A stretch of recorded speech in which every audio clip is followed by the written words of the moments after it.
Olá, gente. Bom dia, boa tarde, boa noite ou boa madrugada para quem desregulou o sono nessa pandemia. Não importa o horário que você estiver escutando esse podcast e nem o espaço. Pode ser na sala, no banheiro, no quarto ou na cozinha. Hashtag fique em casa. Nós ainda não vencemos o coronavírus. O importante é que você, ativista, militante, defensor dos direitos humanos, tirou um tempinho para nos escutar e refletir um pouco sobre esse tema tão essencial para os direitos de crianças e adolescentes. Agradecemos desde já.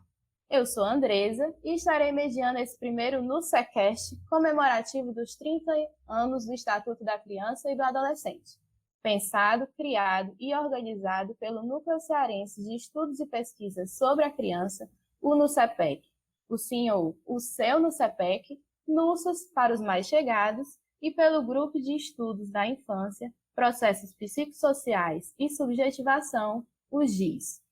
O nosso primeiro podcast trouxe como tema Movimento Infância, NuCEPEC e ECA, três componentes que se misturam em suas histórias. Não dá para falar de estatuto sem citar as inúmeras contribuições do Movimento Infância e do NuCEPEC para a criação dessa lei complementar. São agentes que se entrelaçam e compartilham suas lutas pelos direitos de crianças e adolescentes até hoje. Para essa conversa, pensamos em dois nomes de peso para a história do Estatuto, tanto no Ceará como no Brasil.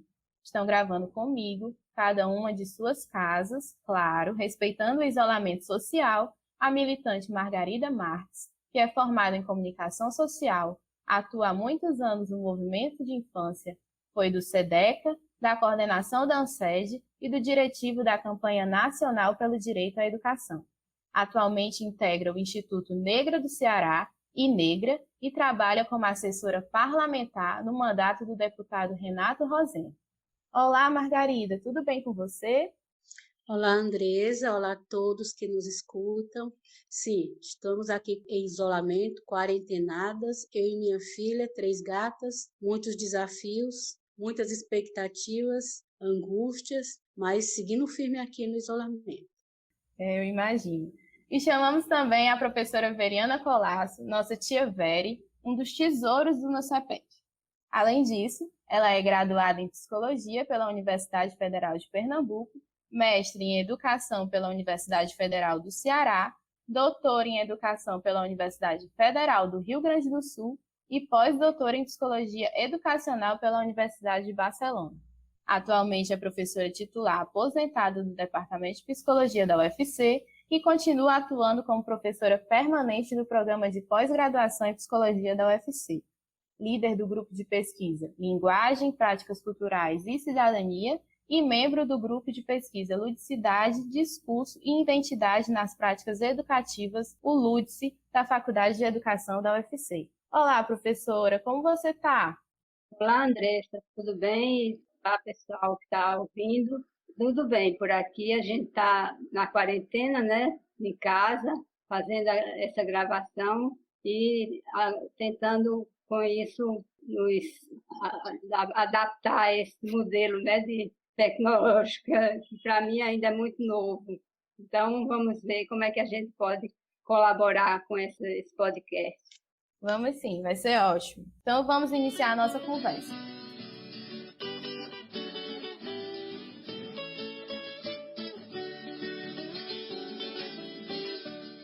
O Movimento Infância foi responsável por uma mobilização enorme para que o Estatuto fosse não só aprovado, mas também discutido aberto e amplamente pela sociedade civil, incluindo adolescentes e crianças. Correto, Margarida? Correto, o movimento de infância, ele foi um dos protagonistas como movimento social, como movimento coletivo, de uma experiência profundamente relevante e inovadora que depois se constitui como um marco legal, que é o Estatuto da Criança e do Adolescente.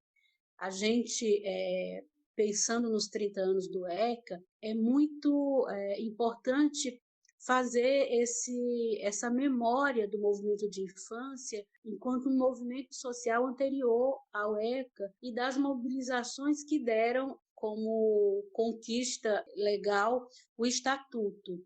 e considerar também nesse processo um aspecto muito rico, que foi a participação das crianças e adolescentes nessa construção. Então, essa riqueza de sujeitos implicados nesse processo é muito importante para o desenho que se consolidou depois como o Estatuto da Criança e do Adolescente. Importante situar que o Estatuto ele vai se construindo já no momento de redemocratização, mas então ele traz todo esse sentimento, essa movimentação, essa energia que naquele momento prevalecia, que era a luta contra o autoritarismo, todas as lutas que surgiram e todos os movimentos que iam surgindo naquele momento, a luta por democracia, o surgimento de diversos sujeitos na cena política e na cena pública. Então, o Estatuto ele vai um pouco coroar esse momento e traduzir toda essa construção como uma legislação específica para criança e adolescente. E é bacana pensar que assim, a riqueza que essa lei tem, justamente tomando em conta esse tempo anterior de autoritarismo, de falta de liberdade, de censura, de tortura, de exílio, um longo tempo de muitas dores e muito sofrimento e silenciamento para o povo brasileiro, os trabalhadores. Então, é muito bacana pensar que essa legislação ela surge nesse processo de redemocratização e surge como uma lei que ela não só pensa os direitos básicos, mas ela traz uma ideia e uma concepção nova de infância, de adolescência, de participação, e tudo isso se incorpora nos artigos do Estatuto, dando uma dimensão também filosófica, sociológica, para além da dimensão jurídica. Então, é muito importante pensar que nós já trilhamos 30 anos. Esses 30 anos não se pode dizer que foram simples, foram bastante desafiadores, mas a gente precisa afirmar as conquistas que vieram de toda essa luta, né? Precisa afirmar o quanto foi importante a participação dos meninos e meninas do Movimento Nacional de Meninos e Meninas de Rua, o quanto foi histórico aqueles meninos e meninas ocuparem o Congresso Nacional, aprovarem o Estatuto. Hoje eu tive a alegria de receber um acervo fotográfico que até vamos reproduzir no Fórum DCA, onde conta que o Estatuto do Processo Rico, mas assim, anterior dele se tornar lei, ele já foi aprovado pelos meninos e meninas no Encontro Nacional, dos meninos e meninas do Movimento Nacional dos Meninos e Meninas de Rua. Então, essa riqueza toda, ela vai se traduzir no documento legal e na riqueza e relevância que ele tem. E o ECA, e aí falando um pouco do movimento de infância, a partir dessa construção, dessa conquista, ele é um documento de ruptura, né? Considero ele um documento de ruptura e acredito que essa ruptura ainda não foi concluída, essa ruptura ainda não foi efetivada plenamente, porque são complexos e imensos os nossos desafios, mas ele foi uma ruptura pelos conceitos que ele introduz, né, na nossa legislação, justamente nessa esteira da luta pela democracia, por uma sociedade justa, por participação, por inclusão social. Ele incorpora esses sentimentos e, a partir disso, ele reconhece esse documento, crianças e adolescentes como sujeitos de direitos. E isso é uma renovação importante, porque na legislação anterior, que era voltada para crianças e adolescentes, havia uma concepção especialmente voltada para a infância e adolescência pobre, que tinha a categoria de regular, de situação regular, situação irregular. E muitas vezes a situação irregular era a condição de pobreza, né? A condição de pobreza que levava muitas vezes a abandono, levava a situação de rua, fazia com que todos os direitos fossem violados. E implícito a essa ideia estava também uma ideia de que pobreza e criminalidade estavam vinculados naturalmente, né? Era uma visão muito forte. E nessa ideia, o Estado tinha poder de tutela sobre as crianças e adolescentes, se podiam mais do que a família, podiam destituir a família, né, do poder sobre as crianças e adolescentes, e podia decidir sobre as vidas de criança e adolescente. E o ECA, ele rompe com isso quando ele reconhece que esse segmento social, que essa população infanto-juvenil são sujeitos, né, de direito, e que os direitos têm que ser garantidos, e o Estado deve garantir esses direitos. E a partir dessa ideia, várias outras ideias novas, inéditas, ou que eram novas talvez para a sociedade brasileira, para o ordenamento jurídico, no que se refere a crianças e adolescentes, são postas no Estatuto, né? Então, a ideia de prioridade absoluta, né? Crianças e adolescentes têm prioridade absoluta, devem ter prioridade absoluta, o que implica que os recursos públicos devem ser destinados prioritariamente às políticas para esse público, que esse público deve ter prioridade em situação de perigo, devem ser protegido prioritariamente. Então, uma série de questões que devem ser consequência da ideia de prioridade absoluta. E também traz várias outras dimensões, como a dimensão do direito à participação, né? A ideia, o conceito de que os direitos são para todas as crianças e todos os adolescentes, que rompe também com aquela ideia de que se você nasceu numa classe social, você tem que ter todos os direitos garantidos.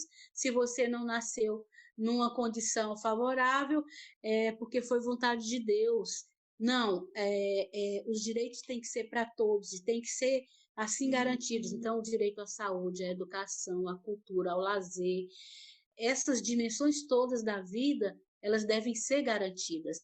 E um outro aspecto também importante é a corresponsabilidade sobre esse segmento social. Ele deve ser responsabilidade da família, do Estado e da sociedade. Então, são ideias que depois vão se traduzir nos artigos do ECA e também em espaços e mecanismos que o ECA também inaugura. Então, eu destaco a ideia do sistema de garantias de direito, que eu acho que é uma das mais importantes contribuições que o Estatuto traz e que vai oferecer, inclusive, influência depois para construção de outros sistemas. Essa ideia de que os direitos têm que ser garantidos a partir de um sistema que está articulado entre município, Estado e nível federal, e que reúne e articula todos os sujeitos implicados, tanto da sociedade civil como do poder público. Então, é uma ideia muito interessante. E essa ideia também da participação da sociedade civil e do poder público. E aí, nesse aspecto, o movimento de infância tem dado uma contribuição muito importante na luta por garantia de direitos, tanto especificamente da infância, como de um modo geral. Nessa articulação, o movimento de infância tem cumprido um papel importante, né, de articulação política, de incidência política, e de monitoramento das políticas públicas. Esse trabalho de monitoramento e incidência política tem sido feito através dos espaços, né, que surgem a partir do Estatuto da Criança e do Adolescente, que os fóruns, as conferências, os conselhos de direito, conselhos tutelares. Então, amplitude muito grande. Então, o movimento de infância, cabe ao movimento de infância, mais concretamente, a luta para efetivar a lei, efetivar esses espaços, realizar esses processos de incidência política e lutar para garantir os direitos de criança e adolescente, né? Esses 30 anos foram fundamentais para que outras leis também surgissem. E aí você vai ter a lei da primeira infância, o Estatuto sofre modificações no sentido do aprimoramento, então toda a parte da violência sexual, Há várias outras questões ligadas ao trabalho infantil, à erradicação do trabalho infantil. Então, você tem um marco legal, que a partir desse marco legal, que tem que ser referência para as políticas, o movimento de infância lança mão como uma ferramenta para a efetivação dessas políticas, né? Então, eu destacaria esses aspectos do movimento de infância e dessa contribuição como movimento social e movimento político. E nessa trajetória toda, o NUCEPEC se insere, né, desde antes do Estatuto e nessa história toda. E acho que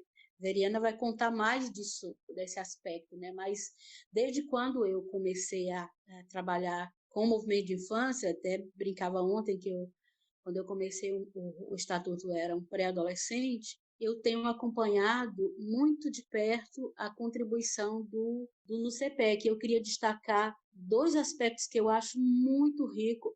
Aliás, não são só 2, mas eu parto desses 2, que são muito ricos e muito, muito importantes, que é essa vinculação da academia, da pesquisa, da elaboração, da proposição, do debate com os movimentos sociais. Eu acho que tem poucos projetos, poucos núcleos nas universidades com tanta vinculação social como no CPEC, mantendo esse rigor e esse lugar também, ia ser, não sei se um braço lá, um braço cá, como é que se diz, mas com a academia. Então, é muito bacana isso, esse compromisso com a construção do Fórum DCA, a luta no monitoramento do orçamento público, e isso numa dimensão muito de militante. E toda essa dimensão de produção, né? As publicações, os seminários, as cartilhas. Eu lembro que quando eu cheguei, tomei conhecimento daquela coleção de livretos que o NUCEPEC tinha sobre o ECA, riquíssima, absolutamente didática e histórica. E eu acho que tem outras dimensões que são a partir daí, que é essa ideia de família, de vínculos que geração após geração de NUCEPECianos, né, se mantém. E eu acho bem interessante que vocês falam, tia Vera, tia Ângela, e essa ideia dos vínculos, né? Quem passou, né, se mantém vinculado. Então, eu acho isso muito interessante também como uma prática, né, coletiva, uma prática e um exercício intergeracional bem bacana. Eu acho que a gente vai falar do cenário político num outro momento, então, num outro momento, eu colocaria um pouco mais sobre os nossos desafios e sobre o cenário político atual. Eu acho que eu ficaria nesse momento por aqui. Ok. Margarida, bem da característica do NUCEPEC mesmo, né? Essa participação política e essa vinculação. O movimento infância, ele já pautava diversos, né, pela sua fala, ele realmente já pautava diversas inovações que o ECA trouxe, né? Então, por isso, a sua importância, não só antes, como durante todos esses 30 anos, né?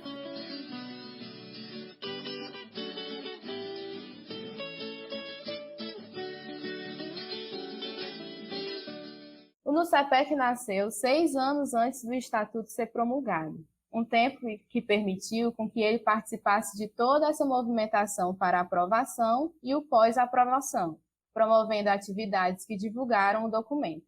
Eu consigo ver que até hoje o NUCEPEC trabalha com a perspectiva de que os direitos resguardados no ECA sejam conhecidos por todas e todos, além de seguir sempre com a luta para que as palavras escritas sejam implantadas. O que a sua experiência no NUCEPEC fala, professora? Bom, o NUCEPEC é um programa de extensão, né, e pesquisa ligado ao Departamento de Psicologia da UFC, e ele já tem 36 anos, completa agora dia 2 de agosto, de funcionamento ininterrupto. E nesse percurso todo, o NUCEPEC falar sobre a relação trajetória do NUCEPEC e a vinculação com o Estatuto é compreender a sua participação desde a luta pela construção e formulação legal do ECA, a promulgação em 1990, até os dias atuais. estaduais com ações sempre em sintonia com os preceitos e os princípios básicos do Estatuto. Então, para entender melhor essa vinculação, precisamos recuperar a história do núcleo e o caminho que foi trilhado na construção e consolidação do ECA. O livro que foi publicado em comemoração aos 10 anos do NUCEPEC, no capítulo introdutório, traz um panorama geral desse percurso, que se inicia ainda em 1980, a elaboração da Constituição Federal. Desde então, o NUCEPEC participa diretamente das lutas e movimentos sociais voltados para a criação da lei que regulamentaria o artigo 227, 227 da Carta Magna, e que assegura os direitos de crianças e adolescentes. Naquele ano, o CEPEC participou da campanha Criança e Constituinte, em nível nacional, e colaborou no envio de emendas populares para o texto legal. É importante a gente entender que tanto a Constituição como o Estatuto foi um movimento popular, né, que ele foi construído não só no Congresso, mas principalmente com um movimento popular que estava efervescente e que fez surgir isso. Então, o NUCEPEC fez parte. Essa luta teve duas entidades não governamentais parceiras importantes que o NUCEPEC teve nessa época, tomaram esforço na mobilização e participação de crianças e adolescentes nessa construção. Foram a Pastoral do Menor da Arquidiocese de Fortaleza e o Movimento Nacional Meninos e Meninas de Rua. Então, em 1988, após promulgada a Constituição Federal, iniciam-se os movimentos para a elaboração das constituintes estaduais e do Estatuto da Criança e do Adolescente. E o NUCEPEC participa amplamente com seus membros dos encontros em âmbito nacional, regional e estadual para a elaboração do conteúdo do ECA e encaminha correspondência para toda a bancada parlamentar cearense, afirmando seu interesse para que fosse votada essa lei que regulamentaria os direitos de crianças e adolescentes. Então, ele esteve presente com mais de 20 entidades, com atuação nessa área, né, de infância e adolescência, propondo, acompanhando e defendendo a garantia dos direitos, dos seus direitos na Constituinte Estadual do Ceará, incluindo a proposta de criação do Conselho Estadual dos Direitos da Criança e do Adolescente, antes mesmo do ECA. A proposta não foi aprovada pelos constituintes na época, e o Conselho só veio a ser instaurado realmente depois da promulgação do ECA. Mas ele atuou também na mesma direção no processo de elaboração da Lei Orgânica do município de Fortaleza, e por meio dessas emendas populares incluiu um texto assegurando os direitos fundamentais de crianças e adolescentes, e tratando da criação do Conselho Municipal dos Direitos da Criança e Adolescente. Seguiu-se a essas primeiras atuações o interesse e contínuo acompanhamento dos desdobramentos para a implantação do ECA, participando do movimento cearense pela criação dos Conselhos Municipais de Direitos da Criança e do Adolescente e das discussões junto à sociedade civil, entidades governamentais, poder legislativo, relativa à promulgação da lei, criaria, em 1991, o Conselho Estadual dos Direitos da Criança e do Adolescente, o SED. No primeiro mandato deste conselho, o NUCEPEC representou a UFC como universidade pública, que tinha assento no conselho em sistema de rodízio, com as demais universidades públicas do Estado. Nessa condição, né, como representante da UFC, atuou de fevereiro de 92 até fevereiro de 94, foram 2 anos de mandato, e desempenhou a função concernente à coordenação da Comissão Permanente de Básicos Especiais do Conselho. Internamente, o núcleo sempre desenvolveu ações para dar visibilidade e para a implementação do ECA. Nos anos 90, promoveu diversas palestras e discussões com setores da comunidade sobre o Estatuto, criou o projeto Informando sobre a Criança e o Adolescente, que eram chamadas na rádio universitária, né, que falavam sobre o conteúdo do ECA. E fez várias publicações de artigos de jornais locais tratando do Estatuto. Promoveu e participou também de seminários sobre o tema e esteve sempre presente em sessões especiais na Assembleia Legislativa que abordavam o ECA. Uma das ações mais significativas, inclusive a Margarida falou sobre ela, foi justamente a elaboração de uma série com 8 folders sobre o Estatuto, sobre o ECA, na perspectiva de facilitar a compreensão do texto legal para ser conhecido e discutido em escolas, entidades governamentais e não governamentais que atuam na área da infância e adolescência. Esta foi uma parceria com a Pastoral do Menor da Arquidiocese de Fortaleza e com, na época, chamado Serviço de Informação Gerenciais e Administração Municipal, SIGAM. A primeira edição teve triagem de 10 mil exemplares de cada turno, distribuído no Ceará e em outros estados do país. Para a impressão, contamos com o apoio financeiro da Visão Mundial e do Banco do Nordeste do Brasil. Uma segunda edição foi necessária também a partir da procura, né, da sua distribuição em diferentes locais e entidades de atuação na área. Então, foi amplamente distribuído esses folhas. O NUCEPEC também desenvolve ações políticas, integrando desde a sua fundação, o Fórum Permanente de Entidades Não Governamentais em Defesa dos Direitos da Criança e do Adolescente, do Ceará, que é o Fórum DCA. Vale salientar que, ao longo dessas décadas, o núcleo vem desenvolvendo projetos de extensão e pesquisa e promovendo cursos, sempre contemplando conteúdos do Estatuto. Por exemplo, tem o projeto Novas Cores, tem mais de 20 anos, continua a existir até hoje, e tem por objetivo trabalhar os direitos de criança e adolescente através da arte. Também o outro projeto, o Cine no CEPEC, que vem realizando também já há bastante tempo, aborda temas de infância, adolescência e juventude, discutindo direitos a partir de discussões de filmes com essa temática. Outro projeto de extensão que se volta para os direitos e também inclui a discussão sobre o ECA é a Liga de Direitos Humanos, que promove um ciclo de debates com pelo menos 2 vezes por ano, com profissionais convidados e especialistas nos temas tratados, né? Em relação aos projetos de pesquisa, eles também são implicados com a problemática dos direitos desse público e preocupados em entender questões sociais que envolvam direto e indiretamente conteúdos presentes no ECA. Estudos realizados estão implicados com problemáticas que se referem ao campo da violação de direitos, outros que tratam do próprio processo de implementação do ECA na área da educação e da saúde, privilegiam pesquisas participativas que têm a criança, o adolescente ou o jovem como protagonista, pesquisando com ele, com elas, e não sobre ele. É importante também ressaltar a contribuição para a implementação do ECA, que foi proporcionada através do curso de Fundamentos sobre Infância e Adolescência. Foi um curso que era ofertado semestralmente pelos NUCEPECianos e profissionais de instituições que eram voltados tanto para os NUCEPECianos quanto para profissionais das instituições governamentais e não governamentais, né, entidades da sociedade civil organizada. O curso tinha por propósito a capacitação profissional para atuação na área da infância e adolescência e partir justamente da discussão sobre o ECA, abordar temas relativos ao desenvolvimento humano, políticas públicas direcionadas a crianças e adolescentes e o atendimento a este público.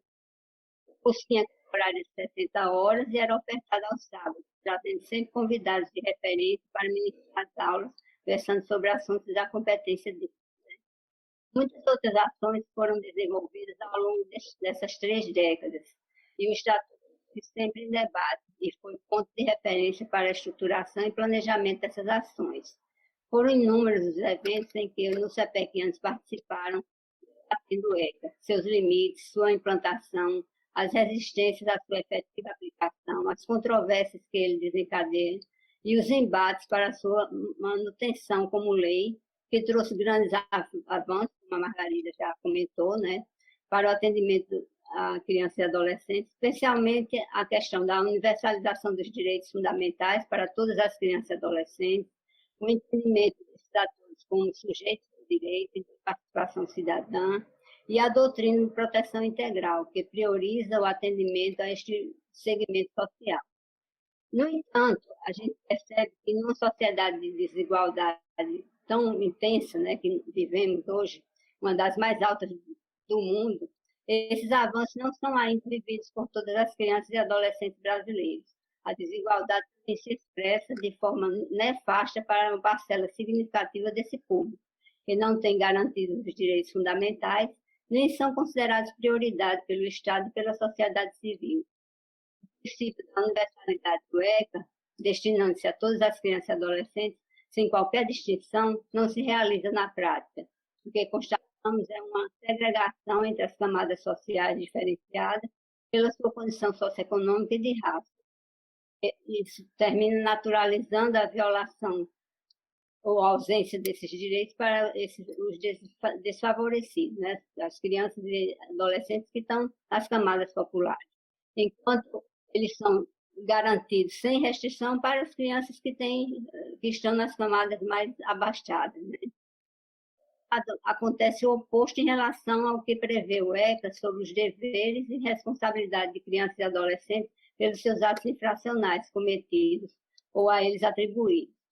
São as medidas educativas. Essas medidas são aplicadas, nesses casos, tem também distinção, uma destinação seletiva, voltando-se para as camadas mais pobres e marginalizadas da sociedade, enquanto as afortunadas não são atingidas por essas medidas, quando realizam os mesmos atos infracionais.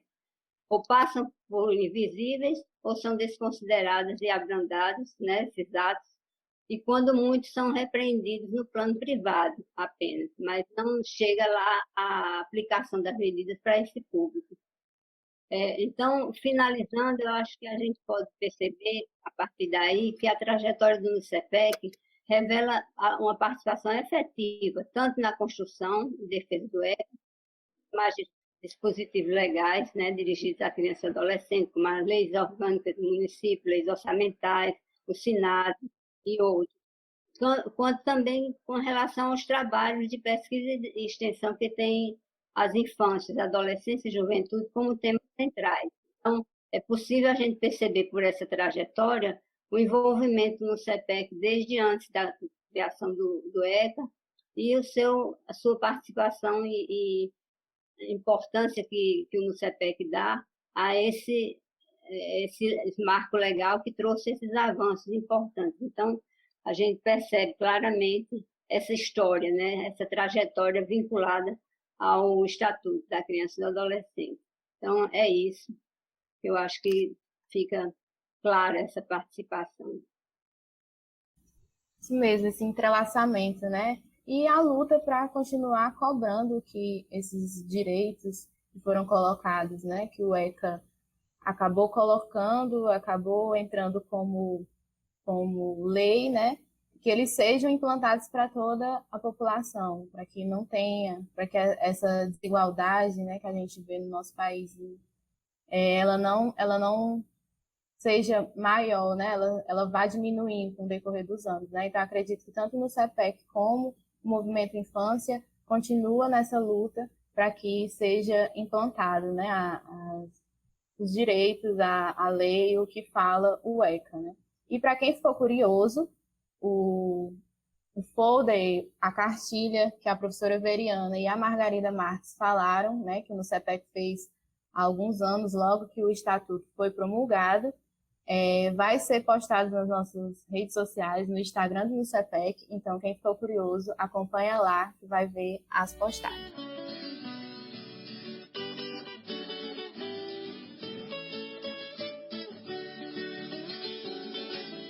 Então vamos para as perguntas. A Juliana Maranhão, uma das nossas seguidoras no Instagram, perguntou o seguinte: como fortalecer a participação de crianças e adolescentes? Então,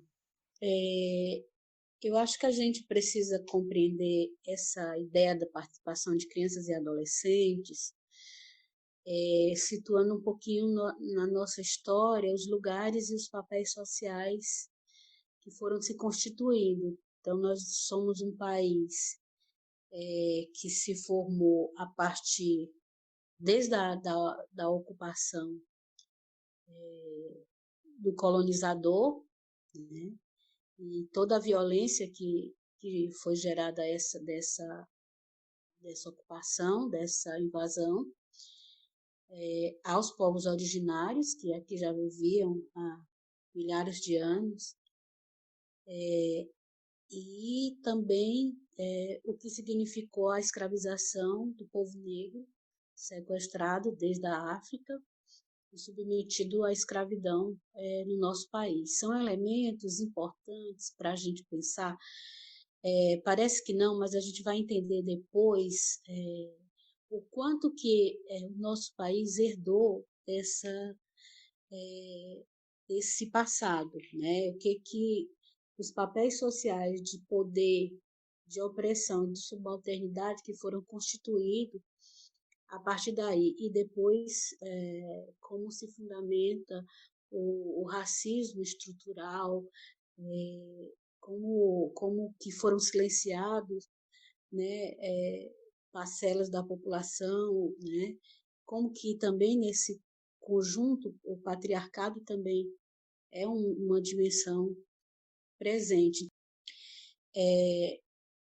Então, todo esse passado nos marca profundamente. Os lugares sociais, os papéis sociais de mulheres, de negros e negras, de crianças e adolescentes vão ser marcados por essa herança, né? Onde se define quem manda, onde se define quem obedece, onde se define quem toma a palavra e onde se define quem está silenciado. E as violências que também, desde então, foram submetidos todos esses segmentos.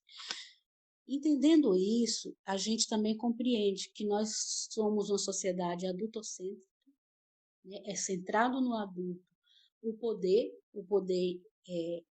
em todos os aspectos que possam implicar de subjetividade, mas também de concretude, de mando,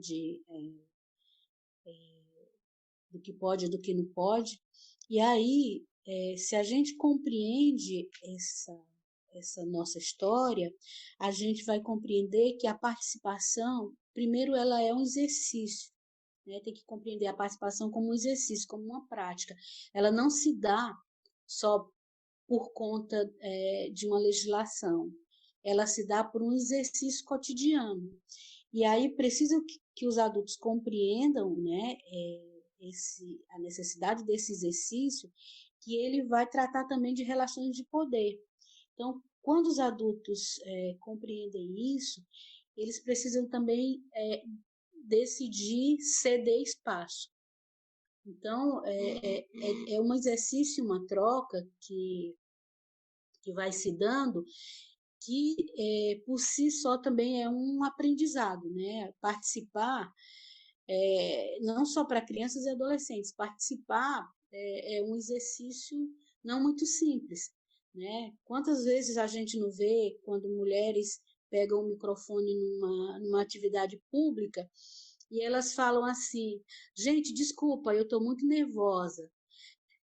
Dificilmente você vai ver um homem confessando que está nervoso por falar em público, porque é mais natural para o homem falar em público, é mais natural esse lugar do público para os homens. Então, esses papéis, eles também vão se essas relações de poder também vão se dando entre adultos e crianças. Então, os adultos precisam ceder espaço, precisam fazer esse exercício de escuta para que as crianças e os adolescentes possam fazer o exercício da fala e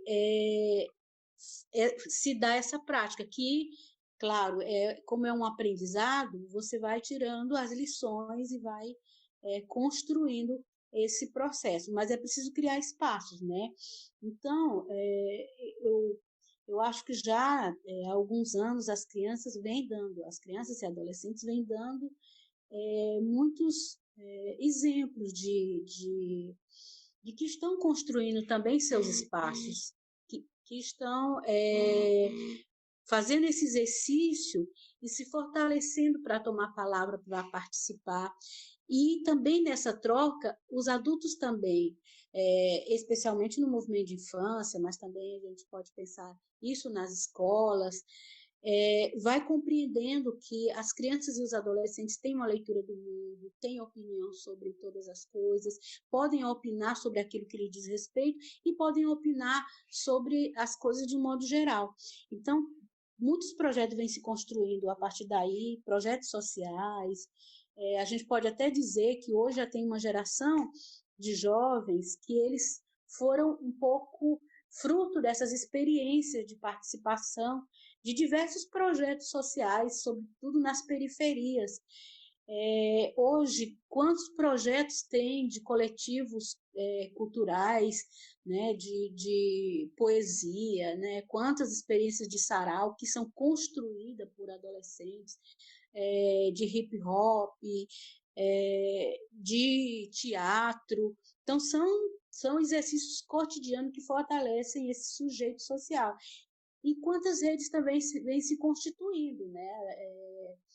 A gente tem aqui, por exemplo, uma experiência bem bacana que foi a Rede OPA, que era uma rede de adolescentes que monitoravam as políticas a partir do orçamento público, e hoje a maioria desses meninos e meninas estão engajados na luta social, em vários movimentos, realizando eles vários projetos, muitas articulações regionais, especialmente aqui na América Latina, se constituíram de redes, né, de crianças e adolescentes bastante importantes, que provocam esse encontro, esse intercâmbio cultural, um intercâmbio político, onde esses meninos e meninas constroem documentos para as autoridades, constroem documentos para os governos de seus países. Então, tem muita experiência de articulações também nesse sentido. A gente teve aqui a experiência do Orçamento Criança, que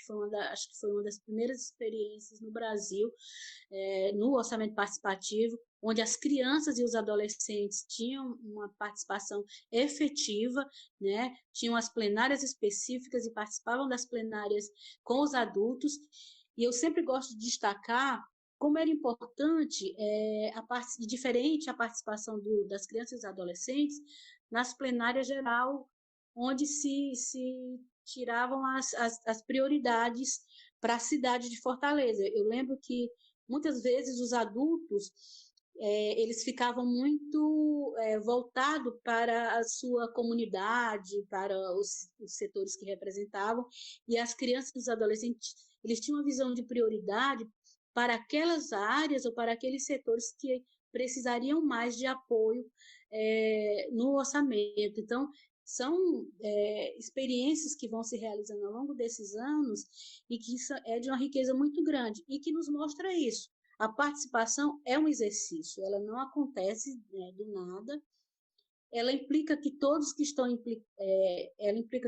os que estejam envolvidos possam entender seus papéis, seus lugares, e aqueles que têm mais poder, no caso os adultos, possam aprender a ceder espaço para que esses sujeitos ocupem esse espaço. Então,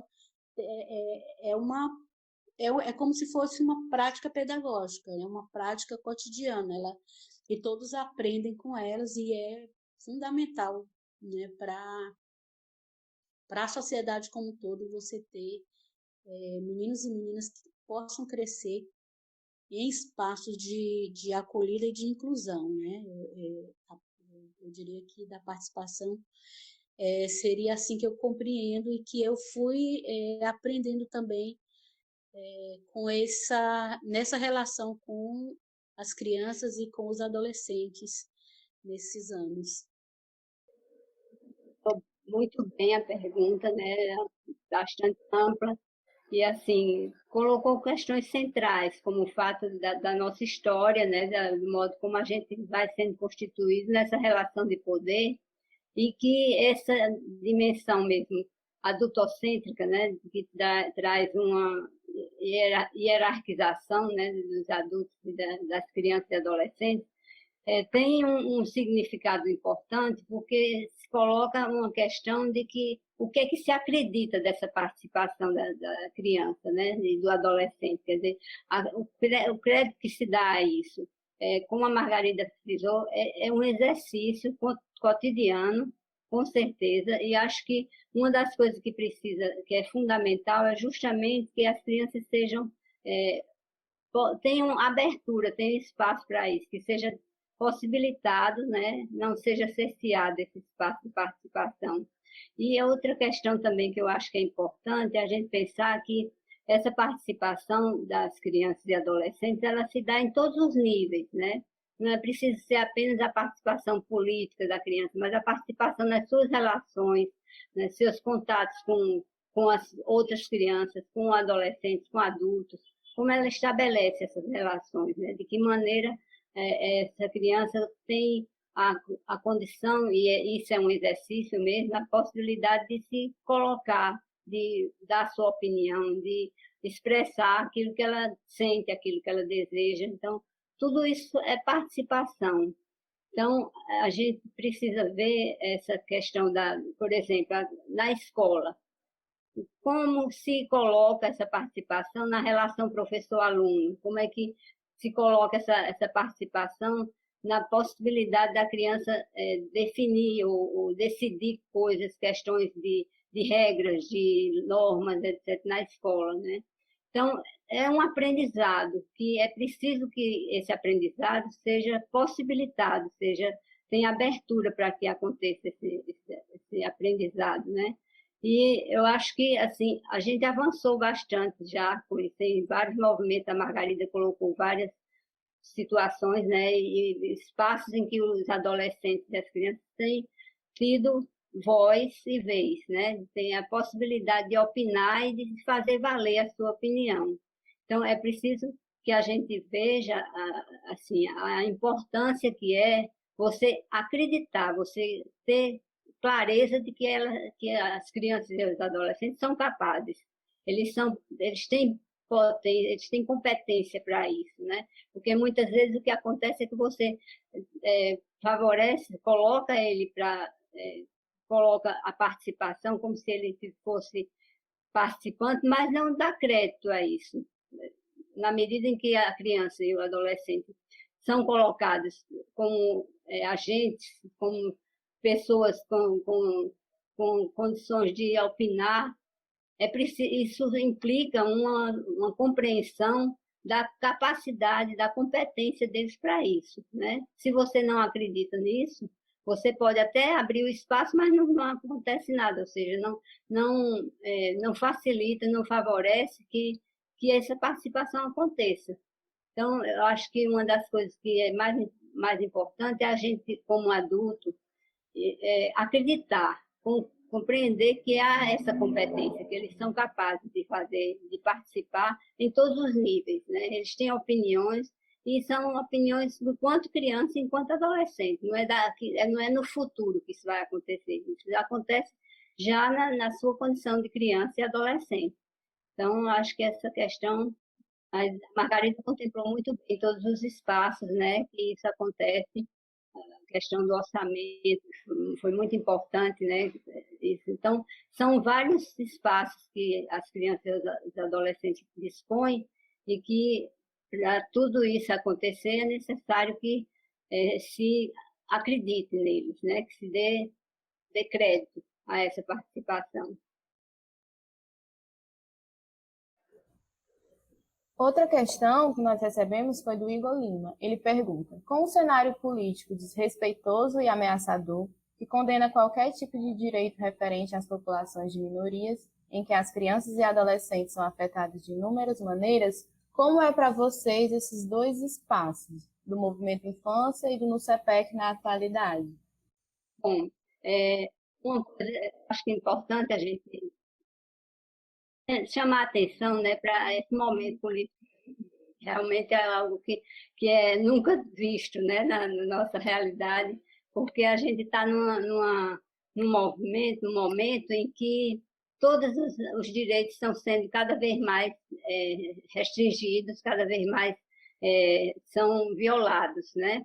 E violados de uma forma aberta, de uma forma assim, a gente tem uma condição, uma situação em que não há mais censura, parece que não há censura. Você diz o que vem na cabeça, você pensa, coloca as coisas como se fosse sem preocupação do que você está dizendo, o que você está fazendo, que consequências isso traz. Então, é uma situação esdrúxula, é uma situação absurda, que a gente não sabe como é que isso pode acontecer, né? A gente, é uma condição em que a gente fica tão indignado e tão assim desacreditando nessa possibilidade que é uma situação assim realmente muito difícil. Então eu acho que a gente, para lidar com isso, não é uma coisa simples, né? Quer dizer, a gente tem restrições de todo lado. Por exemplo, o NUCEPEC continua atuando, continua desenvolvendo as suas ações, mas há uma série de limites, porque a política atual é uma política de desconstrução, né? A gente vive momentos em que o que se faz é destruir, desconstruir o que se tinha. Então, a gente tem não tem uma direção do país coordenada, a gente tem um presidente que é simplesmente incompetente, perverso, a gente tem uma equipe que coordena esse país inteiramente despreparada, e assim a gente vive situações em que é absurda. Então, isso repercute claramente na atividade docente, na atividade na universidade. As universidades estão sendo bastante atingidas por isso, especialmente a questão do Ministério da Educação, que a gente passou por vários ministros que não, o que fizeram foi realmente destruir o que a gente já tinha. Então, a gente vive uma situação realmente muito diferente. Ela é esdrúxula, ela é absurda, e a gente não consegue entender como lidar com isso, né? Então, o CEPEC, o trabalho desenvolvido pelas instituições que são voltadas para essa questão dos direitos, que são voltadas para uma questão da busca da justiça social, da luta pelos direitos, né? E no caso de crianças e adolescentes, e as crianças e adolescentes que aparecem também como nessa relação, como aquelas pessoas que são atingidas também, como as minorias, né? As questões do racismo, da homofobia, uma série de coisas, também aparecem em relação à questão das crianças e adolescentes, também são desacreditadas, também são violadas nos direitos, sem preocupação com isso. Então, quem está à frente dos movimentos sociais, quem está à frente de trabalhos que se voltam para isso, sofre as consequências, né? Vai, assim, reverbera sobre todo esse processo, como fazer diante dessa realidade que a gente vive.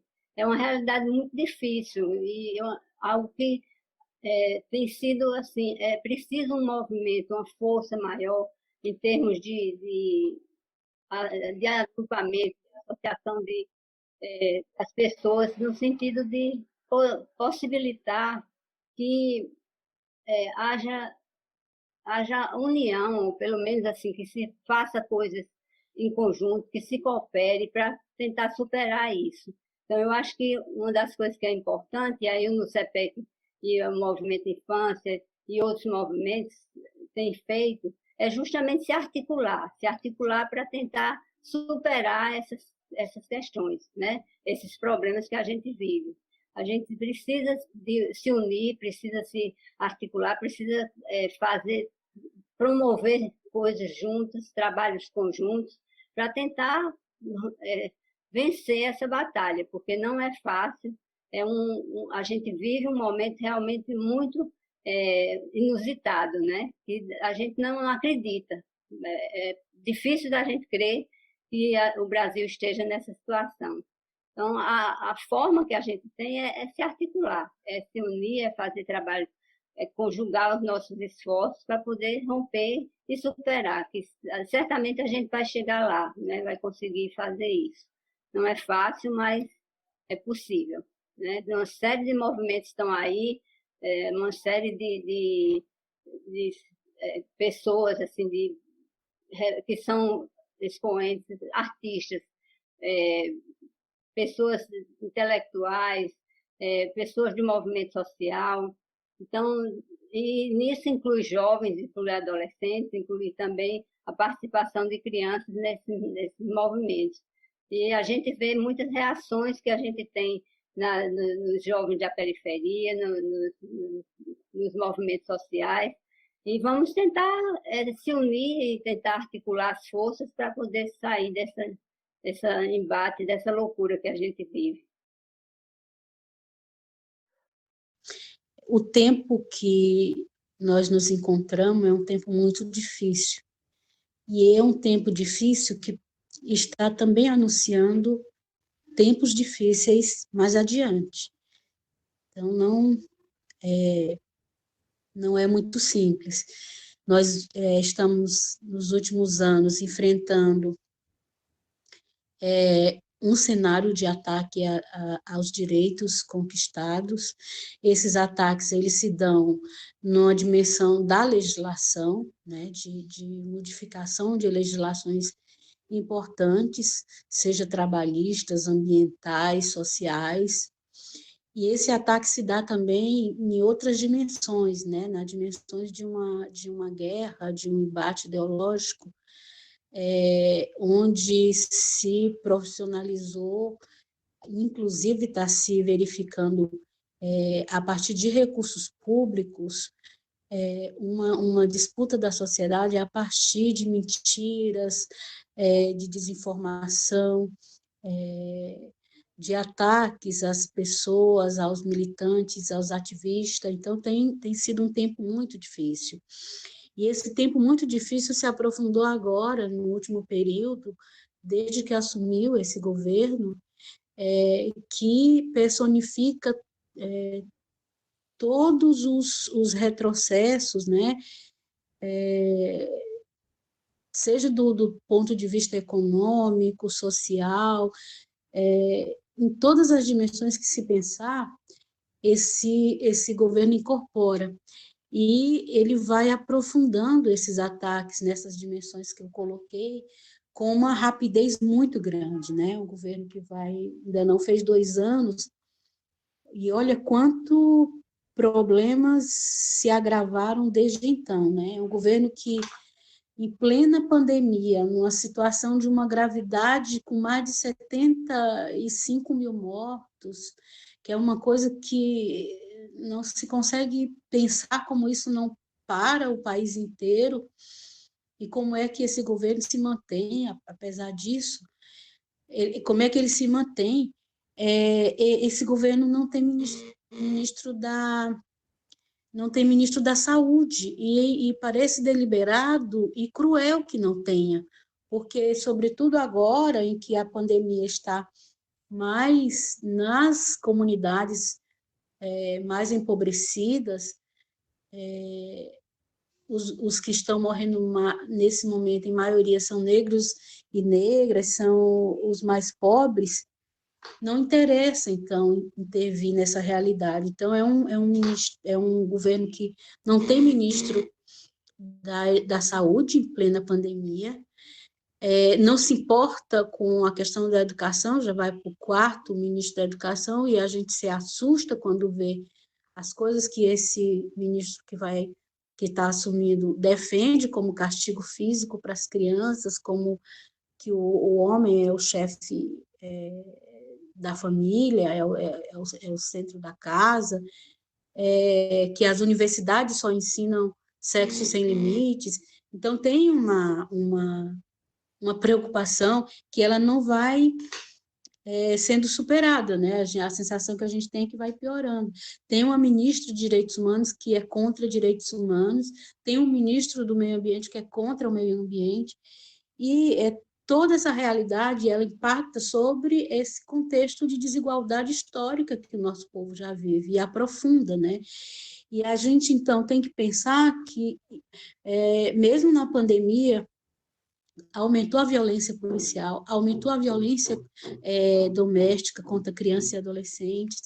Então, é bastante angustiante pensar como vai ser pós-pandemia, né? Todos os estudos revelam que vai ter um número muito maior de desempregados, muito maior de pessoas em situação de rua. Os impactos sobre crianças e adolescentes são profundos, imensos, inclusive a evasão escolar é uma das coisas que se anuncia. Então, dentro dessa realidade, pensar o movimento de infância é um desafio imenso, porque nós vamos precisar, nesse contexto, afirmar a importância do orçamento, a importância do estatuto, e fazer essa luta pela prioridade absoluta de forma muito mais, talvez pensando novas estratégias, novas formas de resistência, mas de uma forma muito mais atuante, porque o que se anuncia é uma realidade bastante dura e vai nos pedir muita atuação, muita incidência, né? Nesse sentido, e aí eu acho que é o momento de afirmar o ECA como a sua importância, a sua relevância, afirmar a prioridade absoluta. A gente teve nesses 30 anos muita dificuldade de que os gestores públicos tomassem em conta o ECA para definir as políticas. A gente precisa reafirmar isso. E acho que nesse cenário desafiador que se apresenta, que eu acredito que a gente tem capacidade de se reinventar enquanto movimento, enquanto estratégias, enquanto formas de luta. Eu até estava pensando ontem que eu acho que esse é um dos aniversários do ECA que mais se falou do ECA. Muitas lives, seminários, cursos, então é muito assim, a gente vai se reinventando frente às adversidades. E aí eu vou entendendo assim, o NUCEPEC, né, eu acho que já teve muita riqueza no que Veriana falou, eu só colocaria talvez 3 aspectos que eu penso que é muito importante. Um é a formação, continuar dando muita força na formação, porque formar, principalmente juventude, é muito importante para esse processo que a gente está vivendo, que vai viver, né? E dentro disso, poder ter mais militantes com condições de poder realizar a incidência política, e a própria resistência no ambiente acadêmico, que é um dos ambientes mais atacados, né, nesse governo que Veriana já trouxe aí bastante elementos do que significa atuar, estar na universidade, né, no ambiente acadêmico nesse momento. Então, acho que esses 2 desafios, eles vão se apresentando muito forte para o trabalho do NUCEPEC. E eu acho que pensar que garantir direito de crianças e adolescentes, a gente só pode pensar que eles vão ser plenamente realizados numa outra sociedade, né? Uma sociedade mais justa, né? Uma sociedade com mais acolhedora, com mais inclusão social. E isso nos desafia, como luta social, pensar um outro projeto de sociedade. Eu acho que nunca esse debate esteve tão atual. O debate de construção de um outro projeto social, de um outro projeto societário, de um outro desenho de sociedade que supere essa barbárie que a gente vivencia e que se anuncia nesse momento da história, né?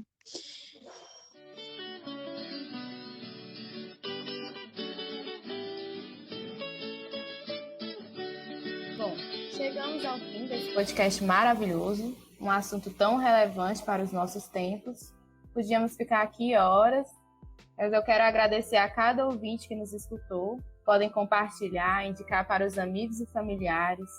Para as nossas 2 convidadas ilustres, o agradecimento da equipe do NUCEPEC e do GIS mais uma vez. Foi uma honra tê-las aqui. Quero pedir para vocês, ouvintes, interagirem no Instagram do NUCEPEC para dizer se gostaram desse podcast e já deixar suas curiosidades, dúvidas, comentários para o próximo NUCECast, que terá como tema Estatuto, Cultura e Mídia. Quero encerrar dizendo que é uma pena que o Estatuto esteja fechando sua 3ª década de existência em um cenário de incertezas, inseguranças e ameaças. mas nos faz lembrar que durante esses 30 anos e até antes, as lutas e resistências já existiam, sempre existiram e esperamos que sempre existam. Já que a sociedade está em constante mudança, precisamos continuar nos incomodando e com o trabalho de questionar, na luta para que o Estatuto da Criança e do Adolescente tenha tantas mais décadas pela frente. E é isso, nossas duas convidadas, nós encerramos o podcast. Quero agradecer demais por vocês terem aceitado o convite, dizer que foi ótimo a participação de vocês, tanto nas falas como nas respostas das perguntas. Infelizmente, essa ferramenta, né, do isolamento, né, essa ferramenta do Meet não nos permite ter uma maior interação, né, de ficar nos vendo ou dando opiniões nas falas e conversando um pouco mais, né? Mas eu quero dizer que foi muito bom ter vocês aqui nesse primeiro podcast e que a gente está muito feliz mesmo. Eu também fiquei muito feliz, eu agradeço muito de poder dividir com a Veriana esse primeiro no Sequest. No Sequest. É a junção do CPEC com o podcast. Pronto. E de fazer isso nessa relação, sempre eu acho isso muito bacana, intergeracional. Eu vou cada vez mais me reconhecendo uma senhora que vai já entrando em outra etapa da vida e eu fico muito feliz, sempre que eu vejo chegando mais e mais meninos e meninas nessa luta, né? Isso é o que renova a esperança de que eles não passarão. Então eu acho que essa geração que chega é sempre o sinal de que o sol, todo dia ele nasce, então a gente se fortalece cada dia, né? Nesse tempo difícil, às vezes eu digo um dia de cada vez, mas é como forma de tomar fôlego e a gente seguir na luta. Então, o ECA ele é um presente, assim, porque ele é tem sido uma escola, os movimentos de infância, para nessas 3 décadas, para milhares de militantes espalhados no Brasil afora, e acho que isso concretamente é uma contribuição na mudança social. Então, reafirmo de novo que só teremos todos os direitos garantidos para meninos e meninas quando a gente tiver uma sociedade de fato justa, e é para isso que a gente luta todos os dias. Eu agradeço muito pelo convite e, enfim, é isso, um abraço em cada um virtual, de onde vocês estejam. Nós que agradecemos a sua participação, Margarida. Pode falar, professora. Quero agradecer e dizer assim, foi muito bom. Para mim é uma honra estar participando desse podcast, né, com a Margarida, que é uma pessoa muito sábia, que tem uma inserção direta e contínua, né, no movimento social, na luta para a garantia dos direitos de criança e adolescente, também assim como no CPEC. Então, eu acho que foi um momento importante, né, da gente poder colocar essas questões, valorizar as conquistas que a gente teve até agora, especialmente tentar, apesar de 30 anos do ECA, a gente ainda tem uma série de opiniões e de informações equivocadas sobre o Estatuto e uma série de absurdos que se cometem em função de não entender e não conhecer o Estatuto na sua complexidade, né? Então, eu acho que é importante ter espaços onde isso seja possível ser tratado, ser discutido. Acho que foi um momento importante e, como a Margarida falou, esse ano realmente o aniversário do ECA está sendo extremamente mobilizante, né? Então, acho que isso é importante, é um momento ímpar, né? Essas contradições. A gente tem um cenário político extremamente difícil, mas, por outro lado, a gente tem muitas ações, muitas atuações de pessoas, de grupos, de movimentos que estão aí efervescentes, né? Tentando vencer essa batalha. E eu acho que realmente assim, a gente só conseguiria uma implementação plena do Estatuto numa outra sociedade, como a Margarida fala, porque, né, numa sociedade capitalista ele não consegue sua plenitude, né? Não há uma preocupação na garantia dos direitos fundamentais para todos. Então, isso é algo que tem uma importância, e esses momentos que a gente está, né, está mobilizando, está possibilitando, é algo que é importante de informação ao público de modo geral, para entender, tentar ver as suas posições e pensar num tipo de sociedade mais justa, mais igual. Então, agradeço esse momento e um abraço para vocês e parabéns pela iniciativa e por esse trabalho que vocês estão fazendo, né, com relação à divulgação desse momento dos 30 anos do ECA.